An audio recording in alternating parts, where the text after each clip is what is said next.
जाते हैं कि बेटी क्यों परेशान है, इतनी परेशान क्यों है बेटी। इस चक्कर में मैंने कभी उन्हें फ़ोन नहीं किया। मैं हमेशा जब भी फ़ोन करती हूँ हंसी खुशी फ़ोन करती हूँ, और मैं अपने मायके भी बहुत ही कम जाती हूँ। इस वजह से पहले जो रिश्ता था उसके बारे में नहीं बताया था, और ना बता करके फिर ये गलती मुझे भुगतनी पड़ी और आजीवन भुगतना पड़ेगा। जब मैं वो अचानक से बहुत ज़्यादा गुस्सा हुए, गुस्से में उन्होंने मुझे थप्पड़ मार दिया। और थप्पड़ जब आपको शादी करनी हो ना तो अपनी मम्मी पापा की मर्ज़ी से करना, नहीं तो ज़िंदगी भर आपको पछताना पड़ेगा, ज़िंदगी आपकी तबाह हो जाएगी। जब भी आप शादी करें तो अपने मम्मी पापा के ही ज़रिए करें, मम्मी पापा के कहने से ही करें, क्योंकि जब हम सेल्फ डिसीजन लेते हैं तो उसमें हम कुछ नहीं कर सकते हैं, क्योंकि ना मम्मी पापा साथ देते हैं और ना ही हस्बैंड साथ देता है, ना ही ससुराल वाले साथ देते हैं। कहते हैं जो करना है तूने किया है तो भुगत भी तू। तो हेलो डियर, कैसे हो आप? आई होप आप लोग ठीक होंगे, बढ़िया होंगे, मस्त होंगे। तो मेरी ज़िंदगी का वो काला सच मैं आपको बता रही हूँ। जब मेरी शादी हुई थी तो मैंने अपनी मर्ज़ी से शादी की थी। इसमें मैंने अपने घर वालों को इन्वॉल्व नहीं किया था, क्योंकि मैंने अपने घर वालों को बता दिया था कि मैं ऐसे ऐसे किसी से प्यार करती हूँ। मेरे घर वालों ने मना कर दिया था, साफ बोल दिया था कि नहीं, हम शादी ऐसे नहीं करेंगे, हमारे ख़ानदान में किसी ने ऐसी शादी नहीं की है, तुम्हें जो भी करना है हमारी मर्ज़ी से करना पड़ेगा। तो मैंने उनको मना कर दिया था कि नहीं, मैं अपनी मर्ज़ी से करूँगी, मैं अपनी मर्ज़ी की लाइफ जीना चाहती हूँ। लेकिन मेरे घर वालों ने कहा कि ठीक है, अगर ऐसी बात है तो तुम्हें, हम ऐसी शादी नहीं करेंगे, जैसा करना करो, हम हमारे लिए तो मर चुकी हो, ये शब्द बोले गए थे। तो मैं फिर मेरी शादी मैंने अपने आप ही कर ली थी। हमारे साथ में कोई नहीं था, हमारे सिर्फ फ्रेंड थे, उधर के फ्रेंड थे, इनके फ्रेंड थे और मेरे फ्रेंड थे, बस और कोई नहीं था। हमारी शादी हो गई। शादी के बाद मैंने बहुत सारे कष्ट झेले हैं। मैं आपको वही बता रही हूँ कि मैंने अपनी ज़िंदगी में वो चीज़ें देखी हैं जो मैं कभी देखना नहीं चाहती थी। मैं कभी फोर्स नहीं करती किसी के लिए, और मुझे इतना फोर्स किया गया लोगों ने कि बहुत ही ज़्यादा। शादी के कुछ टाइम बाद ही सब लोग बदल गए। मेरी सासू माँ मुझसे कभी बात नहीं करती थी। कुछ टाइम पहले उन्होंने बोला कि हमारी मर्ज़ी से नहीं आई है, तो उन्होंने टॉर्चर करना शुरू कर दिया। जेठानी मुझसे कभी बात नहीं करती थी, शुरू में बहुत अच्छे से बात करती थी, लेकिन थोड़ा सा मुझे इंपॉर्टेंस मिलने लगा तो वो बहुत ज़्यादा जलने लगी। जलने के कारण उन्होंने मुझसे ही रिश्ता तोड़ दिया। मैं उनको बड़ी बहन मानती थी, लेकिन उन्होंने मुझे कभी अपनी छोटी बहन नहीं माना। लेकिन कहते हैं ना कि ज़िंदगी में कुछ उतार चढ़ाव अच्छा भी होता है, कुछ बुरा भी होता है, लेकिन मैं हमेशा से मैं ये सोचती थी कि नहीं, मेरी कोई बहन नहीं है, और वो भी मुझसे दूर हो गई। मैं हमेशा पछताती रहती थी, लेकिन उन्हें कोई फ़र्क नहीं पड़ता था वो, क्योंकि उन्होंने कभी मुझे बहन अपनी नहीं माना था कि हाँ ये मेरी छोटी बहन है, या फिर जो वो भी अपने घर से आई है, अपना घर छोड़ के आई है, और मैं भी अपना घर छोड़ के आई हूँ। लेकिन फिर कहते हैं ना, कुछ टाइम बाद मेरी चीज़ें बदल गई। मैं अपनी ज़िंदगी में खुश रहने लगी थी। मैं ये सोचती थी कि हाँ चलो, मेरे हस्बैंड तो मेरे साथ हैं, लेकिन मेरे हस्बैंड ने भी मेरा साथ नहीं दिया था। मेरे हस्बैंड भी किसी और के चक्कर में पड़ गए थे शादी के 6 महीने बाद। मुझे लगा कि जब हम किसी से प्यार करते हैं तो टूट कर प्यार करते हैं। लाइफ में यही सब कुछ है, मेरे हस्बैंड ही सब कुछ है, मैं ये मानती थी, ये सोचती थी। शुरुआत में सब लोग कहते थे कि तूने गलत शादी कर ली है, गलत लड़के से शादी कर ली है, लेकिन मैं नहीं मानती थी। मैं कहती थी नहीं, जो भी है सब कुछ यही है, इसके अलावा मेरा कोई नहीं है, और मेरे माँ बाप ने मुझे साथ नहीं दिया है, मेरा साथ नहीं दिया है, तो यही मेरे लिए है। लेकिन कहते हैं ना कि माँ बाप से बढ़कर कुछ नहीं होता है ज़िंदगी में। माँ बाप ही एक ऐसे व्यक्ति हैं जो हमेशा बच्चों का साथ देते हैं। लेकिन मेरे जीवन में ऐसे उतार चढ़ाव आए थे, जब जब ये सब टूट रहा था तो मेरे मम्मी पापा ने ही हमारा साथ दिया था, मेरे मम्मी पापा ही आए थे। आज वो टाइम है जब मैं याद करती हूँ तो मेरी रूह कांप जाती है। लेकिन एक टाइम था जब मैं अपने हस्बैंड को ही सब कुछ मानती थी।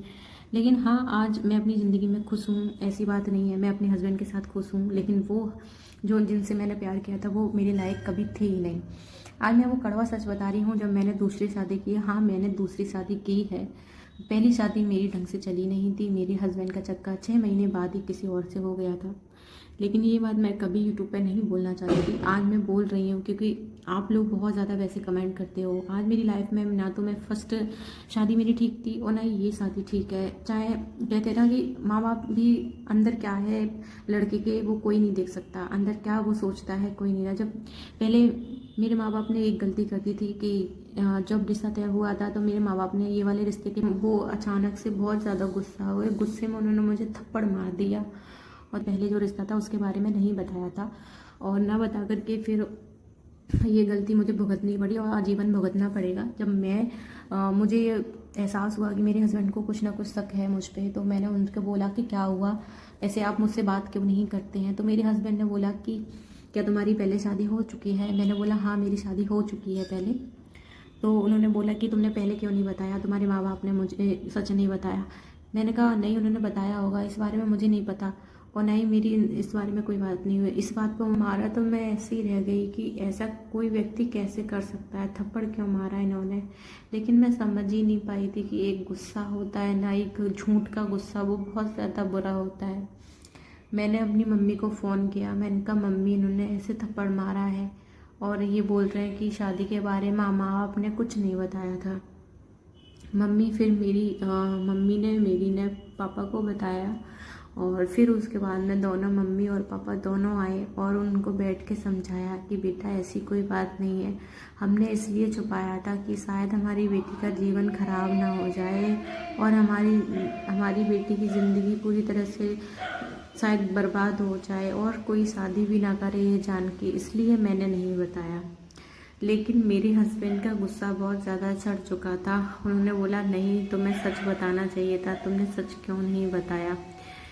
इस बार कोई बात नहीं, लेकिन ऐसा है हमें माफ़ कर दो। मेरे मम्मी पापा ने हाथ जोड़ के माफ़ी मांगी कि बेटा माफ़ कर दो, मेरी बेटी को परेशान मत करना। लेकिन तब तो मेरे हस्बैंड ने हाँ कर दी कि नहीं चलो मैं नहीं करूँगा। लेकिन आज तक मेरे हस्बैंड मुझे बहुत परेशान करते हैं, बहुत टॉर्चर करते हैं।